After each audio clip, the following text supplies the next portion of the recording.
Chickens are kind of mad at me this morning, I guess.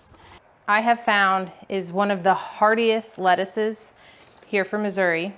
That is why turnips are one of the ones that I only plant in the fall. These transplants have been acclimating to the weather for about a week. So it lasted through all of the snow. We had a lot of snow last year too. It lasted through all of that. So I am excited to try that again. August, in my opinion, is its very own season. It is not fall. It is definitely not high summer.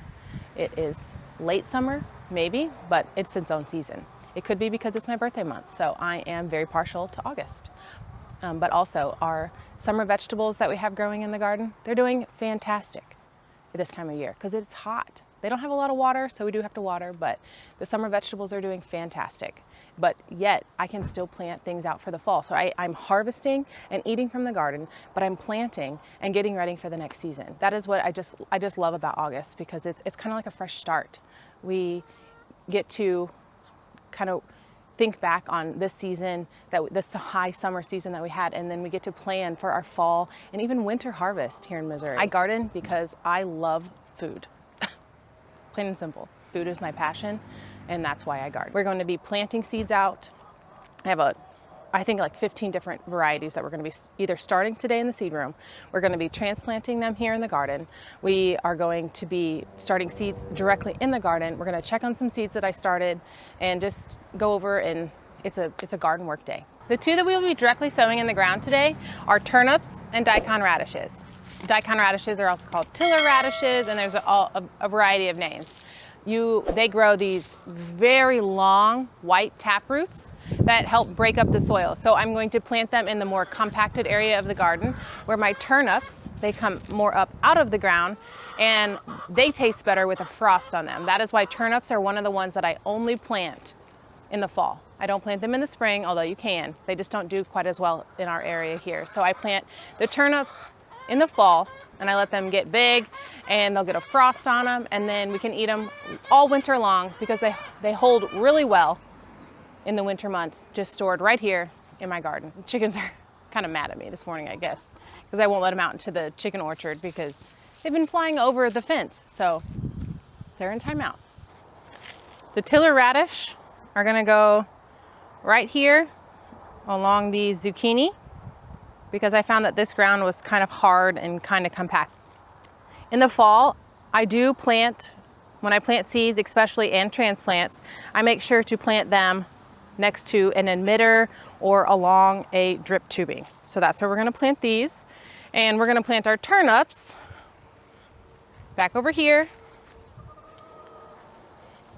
Our turnips are gonna go right here along this fence. There's a drip tube that runs down there. I'm gonna save the front half of this bed for lettuce and spinach and things like that. We'll start down here, but I have uncovered my drip line that I have running through here. So what I'm gonna do is I'm just gonna put a trench, daikon radish. My tag says, sow in 2-inch wide bands or single rows, seed 1 inch apart, ½ inch deep.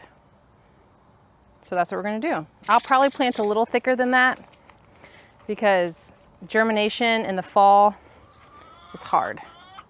Ooh, my hands itch. I got too close to those zucchinis. They have little spikes on them. Now I'm going to dig quite a deep trench as we go through here,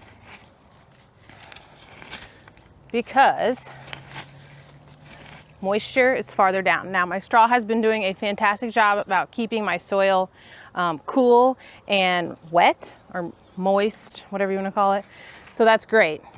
I don't know if the roly-polies have been worse because of it.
chickens are so loud today. They are having a fit about something. What? What's the matter? Go lay your egg. Don't be fussing at me.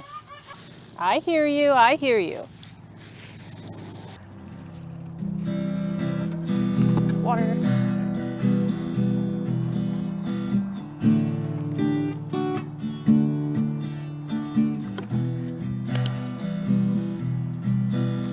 Turnips.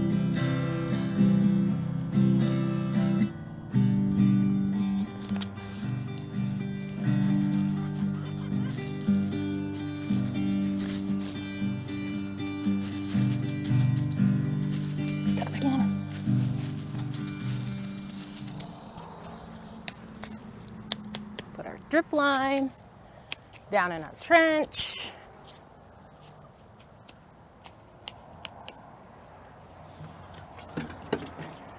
Water. These transplants have been acclimating to the weather for about a week. So we have Watham broccoli on this side, and we have Brussels sprouts, Sylvia on this side. So we're going to transplant each one of them in the ground. And we also have over here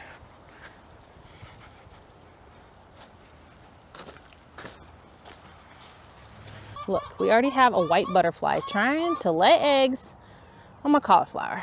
That's another thing about fall planting. Those little devils right there. But we have a snow crown cauliflower. We have a Denali cauliflower. And we have a market cabbage over here on this end. You know, we might already, look, we already have pests. We haven't even planted this yet. Just from sitting out, got these little worms. So you can cover it in the fall. I treat it with BT. You can do what you want to your garden. Let's get to transplanting.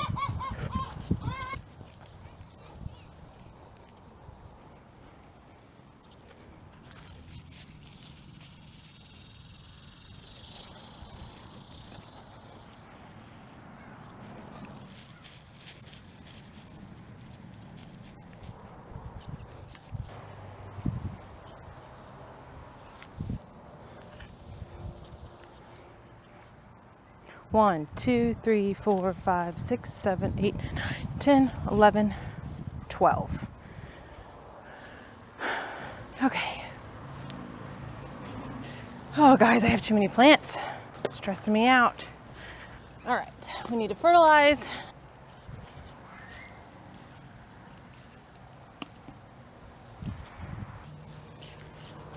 One, 2, 3, 4.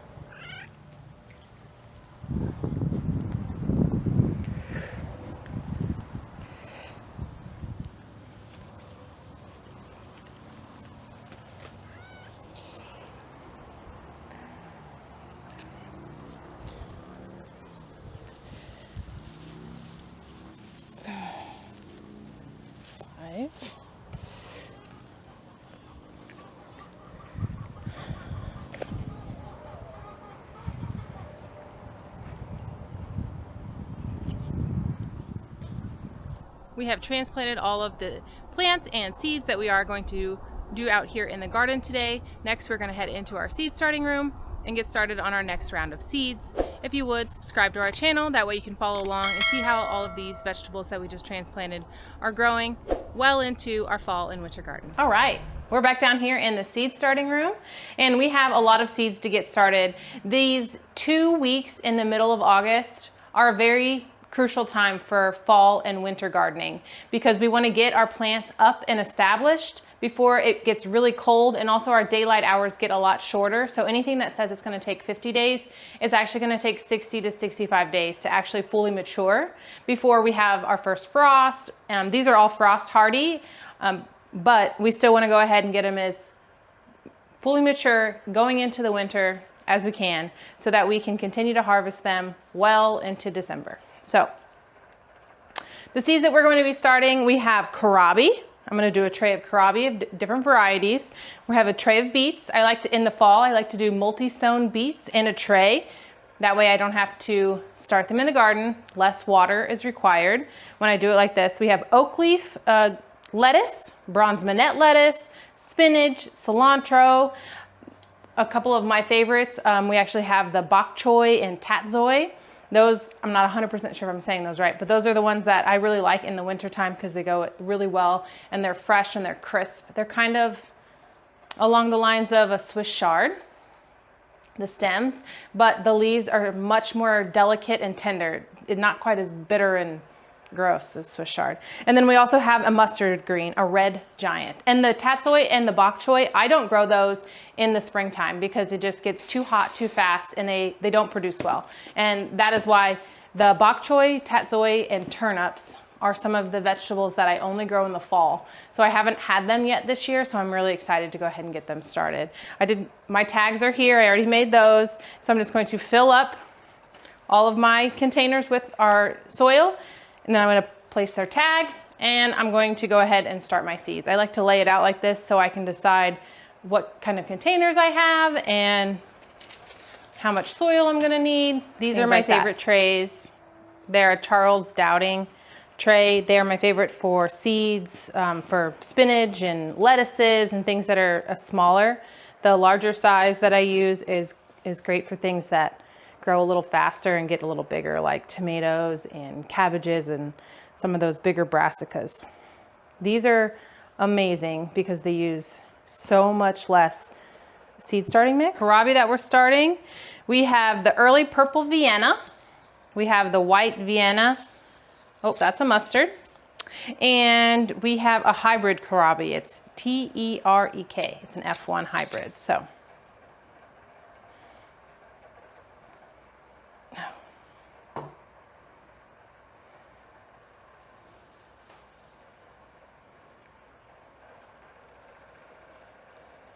putting a little well here in each of the seeds, this tray. And this one is a red giant mustard. All of these are in the brassica family. The brassica family is very easy to start from seed. I also believe it tastes very yummy. I'm putting 2 seeds per cell and just going down the line. And I will continue to do that for all of these. This one is an early purple Vienna. I tried this variety in the spring and it all bolted. I did not get a single kohlrabi. That was no fun, but it was beautiful. The leaves were very nice. But the other one I got really nice kohlrabi heads. This is probably too many, just like I planted too many brassicas or too many Brussels sprouts. I planted too many of other things, but I just share it. And that way I get to pick out the best, the healthiest looking ones. The beets that we're gonna be starting today, we have a Boro, we have a Red Ace, we have a Merlin, and we have a Boldor. So I will be putting 2 seeds per cell. Beet seeds will produce more than 1 plant per seed. So that's kind of fun. But I will be putting 2, and then I will thin them to 3 before I plant them out. We're gonna put them in order. So Boro, Red Ace, Merlin, and Boldor.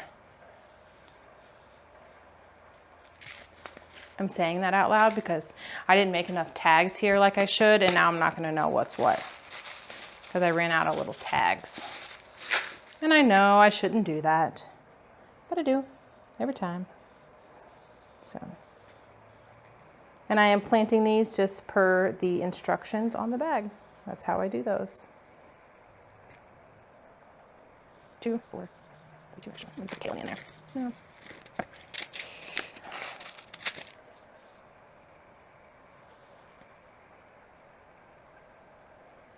Cilantro, slow bolting, and another one, Leisure.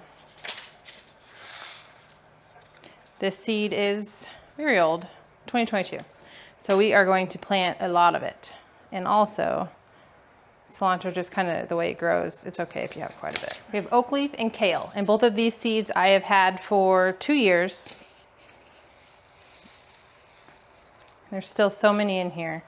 Don't need that many. I'll save some to start, but the oak leaf I have found is one of the hardiest lettuces here from Missouri.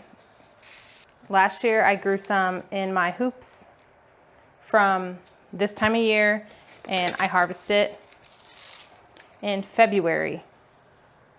So it lasted through all of the snow. We had a lot of snow last year too. It lasted through all of that. So I am excited to try that again. And it really didn't even look bad. Like the bronze minette, also it overwintered in the hoops. So did the spinach. The spinach did really well. But the bronze minette was ugly. And like, so the tatsoi and the bok choy, pak choy that we have growing as well, that didn't look quite as good. It didn't bounce back after the freeze, and so it definitely did well through the winter, and also the seed is very old, so I noticed in the spring it didn't come up very well. So I am definitely going to overplant it. You only need 2 per. I like head lettuce, so that's why I start my lettuce indoors. Also uses less water. It does use potting soil or potting mix and seed starting mix. Sorry. It does use seed starting mix. And it also uses, you have your grow lights and everything like that. But I personally like my grow lights because it gives me a reprieve from the hot sun outside. Like this morning when I was outside doing all the transplanting and getting all that in the ground, it was so hot. It was miserable. I'm not gonna lie to you. It is not all that fun to be out there on those very hot days. All right, this is our last batch that we have. We have the Black Summer Pak Choi, we had the Joy Choi Pak Choi, and we have the Win Win Choi Pak Choi, and we have the Tatsoi Mustard. It doesn't taste like a mustard green, but all extremely delicious, easy to grow, and actually pretty prolific. You can harvest a whole head, makes a pretty picture that way, or you can just harvest the outer leaves and put it in soups, saute it, salad, you could steam it. I mean, there's so many different recipes out there, and it grows really well whenever you don't want. It's just a little bit more hardy than your typical lettuce or something like that. So it's actually a side. It's hardier than like a lettuce. So like when you're eating it, it just feels like you're getting a little bit more. Another fun tray right here that we have. This is like echinops, blanket flower. We have bergamot, graham grass. We have one malva, and we have mountain mint there towards the back. We have those growing, so we can add those to our flower bed. And then over here, we have chives, so we can make a little hedge of chives. Not doing so great, but it's there, is hyssop. Thank you so much for watching, and we'll see you in the next one.